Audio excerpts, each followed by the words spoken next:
तुम्ही वारंवार तुमचे चुलते प्रथम आमदार विलास लांडे यांचा उल्लेख करताय, जे प्रथम आमदारही राहिले, जे या पिंपरी चिंचवड महानगरपालिकेचे महापौरही राहिले, तुमच्या काकी देखील महापौर राहिलेले आहेत मोहिनीताई, आणि तुमचे वडील स्वतः माजी नगरसेवक. तुम्ही या प्रभागामध्ये ज्या पद्धतीने तुमचं विजन असणार आहे, पण तुम्ही पहिल्यांदाच ही निवडणूक लढताय. हो, पहिल्यांदाच लढतो. पहिल्यांदा निवडणूक लढत असताना म्हणजे एकीकडे घरात जर पाहिले तर दिग्गज सगळे म्हणजे सगळे कुठल्या ना कुठल्या पदावर होऊन गेलेले आहेत.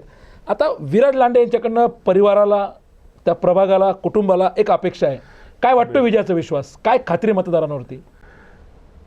मतदारांवरती आता मी गेले अनेक वर्ष काम करते, साधारण 8 म्हणजे कोविडच्या काळातही एवढी मदत केलेली आहे. म्हणजे कुठं फवारणी असेल, कुठं किटच्या म्हणजे जे करोना किट आम्ही एक डिझाईन केलं होतं, जिथं मास्क होते, सॅनिटाईज होतं, ते वाटप केलेत, प्लाझ्मा वाटप केलेत, जिथं कॅम्प्स होते कोविडचे तिथं अन्न धान्य जेवण पुरवण्याचं काम केलं आहे.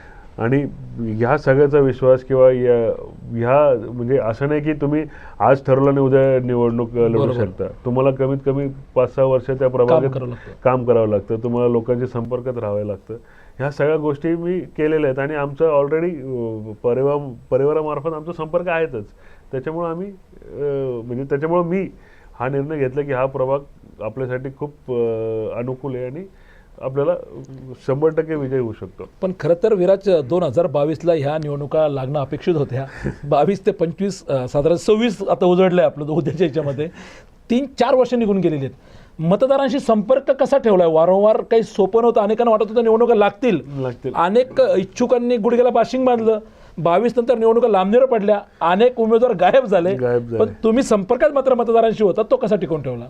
मी आपलं आधीच जी चर्चा झाली, ते मतदार हा प्रश्नच नाही, ते कुटुंबच आहे. कुटुंब आहे. हां, त्यामुळं बरेच म्हणजे लोक अनेक कारणाने रोज बरोबर असतात. लग्न कार्य असो किंवा कोणाचे माहिती धावे, म्हणजे आम्ही सुखदुःखात आहेत लोकांच्या. आणि हे कुणी सांगायचं हे नाही की बाबा तुमचा संपर्क नाही किंवा तुम्ही हे नाही, कारण की कुठेही तुम्ही बघितलं तरी आमच्या लांडे कुटुंबातला एक माणूस तरी तिथं असतो कुणाच्याही सुखादुःखात किंवा कार्यात.